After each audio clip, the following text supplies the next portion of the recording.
Hello, everyone, and welcome back to another episode of Corpartainment. I am your host, Emil Brown, and today we are with an architect student named Gabriela Gonjon. Hey, Gabriela, welcome Hello. to the show.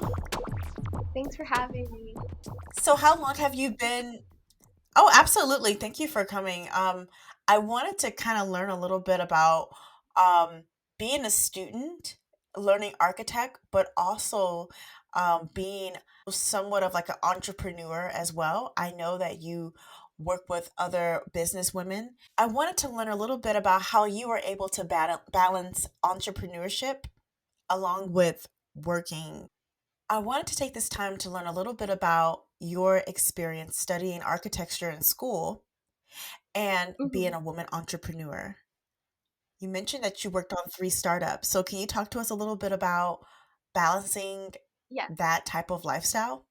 I think it would be really inspirational to students who are looking to build up their resume while they're in school, but don't really know about how to do that. What do you have to say? What are your thoughts? So I'm actually part of two.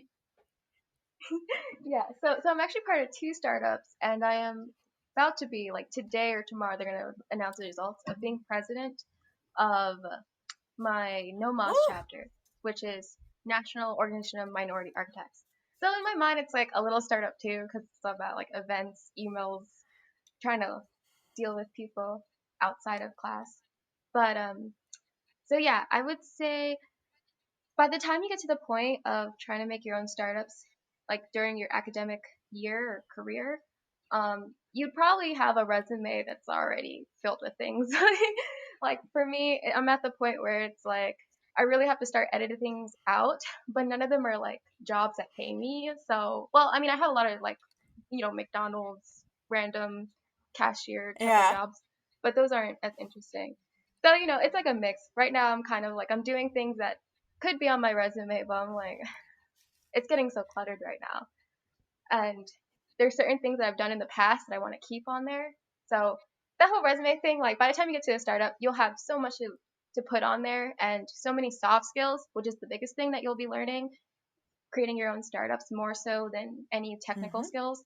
And that's really what you can bring to the table in terms of what to talk about in your interview if you're not trying to continue with that startup Definitely. for forever if you're trying to like get a real job afterwards. So, can you tell us the name of this startup that you're working on? I know you mentioned that it's a think tank and where you basically make up ideas based off pop culture and design around it. Um, I'm probably saying that completely wrong, but tell us a little bit about it. So yeah, so one of the startups I'm part of is called Ad Hoc Cooperative, and that is a think tank that specializes in architecture, and we care about design, beauty, and speculative thinking. And by speculative, it's pretty much kind of like pop culture, what's happening now in society, and like quarantine, how people work in quarantine. So those are the things we design about in an architectural Ooh, I perspective. love that. What is the second startup that you've been working on? So the second startup is completely like out of my comfort zone, which was really fun. I have a friend named Devonte, and he dropped out of my school because he's like really inspirational to me. But he dropped out of my school, and he decided to do a boot camp for computer engineering because he went to I school worked at a software engineering boot and camp it was for a couple years. I can relate to oh that. But he studied there. Cool. my god. Awesome. Yes, he went there, and I think like within like less than a year, he ended up getting like Yeah. a 90K Yep. Yep. plus job, and I was Yep. like, wow. And now that he has time, he's like, I want to do a startup, and he was like, Gabby, like you can draw, and I was like, yes, I can. Can you design? I was like, yeah, I can. Are you? And he's like, do you want to be a UX designer for us? And I was like, Oh my okay. gosh. And so that's how I got That into is so dope. I love that. And what is the name of this startup again? So this is called Uplift, and it's a platform to sell Black beauty products. So like things for hair, makeup, skin, etc. And just like so that way it's easier to find it. There's no like reason to like filter through going through like natural hair, which, all Yeah. hair is natural, or trying to find your skin foundation color through like, a maze Oh of my gosh, beauty. I'm so excited to check that out. So you're going to have your first UX design job. Yes. So how are you going to balance architecture work? Are you going to marry those two concepts together? And if so, do you have any idea how? So for that one, I'm really happy with that one because most of the people on both of these teams are like all students. Ad hoc cooperative kind of works all year round, but my other startup, they're a little bit more conscious of time management, and so we've decided that we're not going to work during the school year, and we're kind of doing slow and steady Yeah. makes the race. He's not thinking about this like popping off next year. This is more of like a 3 to like couple year type of situation. So I don't actually have to worry too much. It's just in my summers and my winter breaks is when I'm working on that. I love the idea of you just being open to opportunity and not being stuck in one mindset. I think that's the future. The future is being able to adapt and being able to learn new things, kind of learn on the spot and teach yourself. So, are there some things that you can share with us? The top tips that you've learned when it came to building in a new skill? Because UX design is probably going to make you quite a bit more money than when you were working at McDonald's as a cashier. Um, so, I don't know if you studied UX design in school, but if you didn't, I would imagine that you learned it on your own. So, how would you say what would you say is the best way to kind of teach yourself if you're the type that is not used to doing that? Yeah. So for me, luckily this happened during the summer, during quarantine, like the beginning of quarantine. Mhm. So I was not getting a job at that time. This is like my first year where I didn't get jobs during like actual part-time jobs during the breaks. So I had time. Like I felt like I had time. And Yeah. I'm already like really used to the Adobe systems, like all the Adobe products because I have Yeah. to use that for architecture. Yeah. And so going to like what is it called? XD, Adobe XD. It was a little bit easier because the Adobe products like have a language and you can kind of like understand it a little bit faster if you already have a sense of other Adobe products. Mm. And Yeah. I pretty much just went to YouTube. I feel like YouTube has so much, like Yeah, YouTube way University, I too love much. it. Yes. And like Adobe actually has like YouTube videos dedicated to teaching how to use Adobe XD. And there's also other videos just on UX design in general. And I've also Mm. had other friends who've had startup apps before. And I've Mm. worked with them not to like design their apps, but just to like think about like what the app should have. So like I've always liked the way apps looked and I've kept like careful attention to them.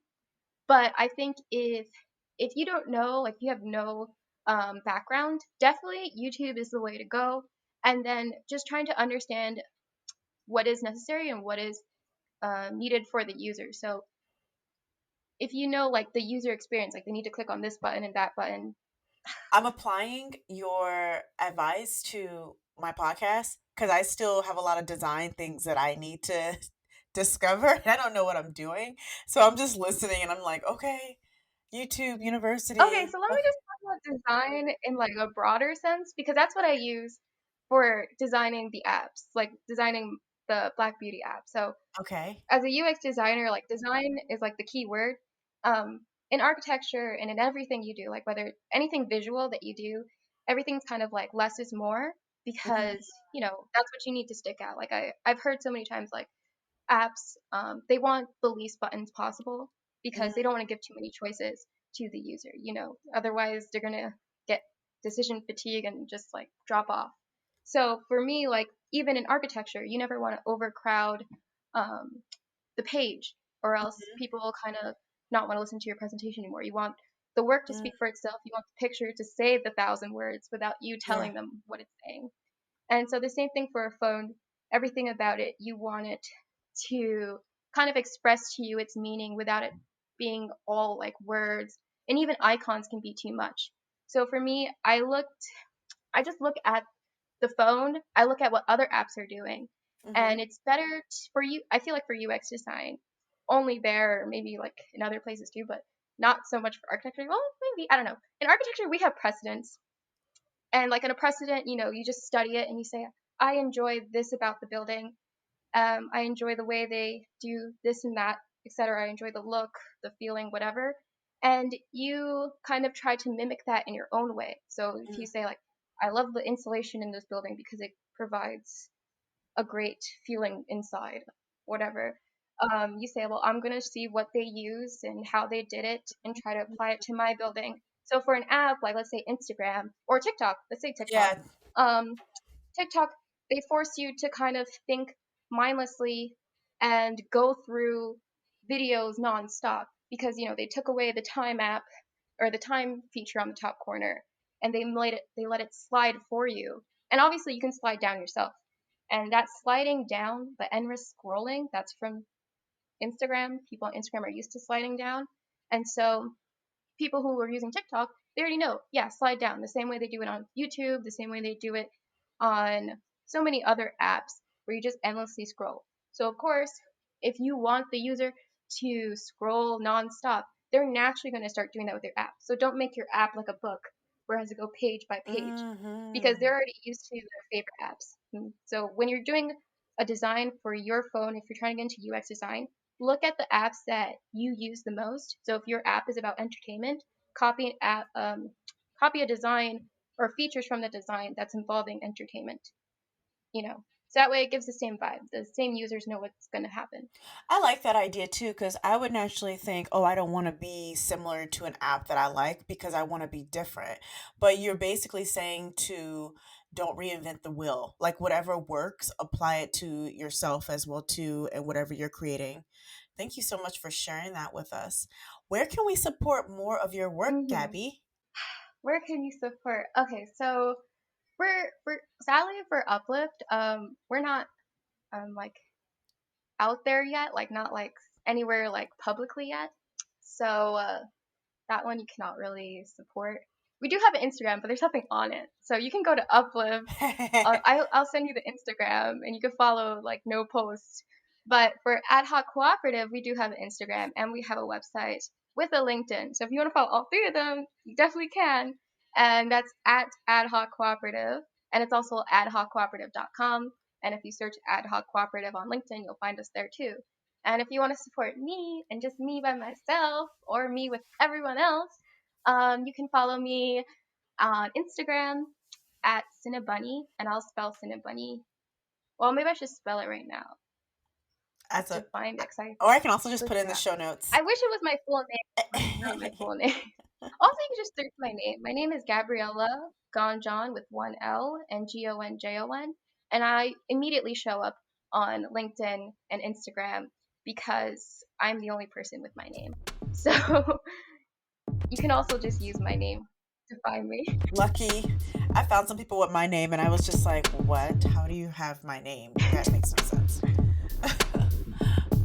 Well, thank you so much for making time to chat with us. I hope you have a wonderful rest of the day. Okay, bye.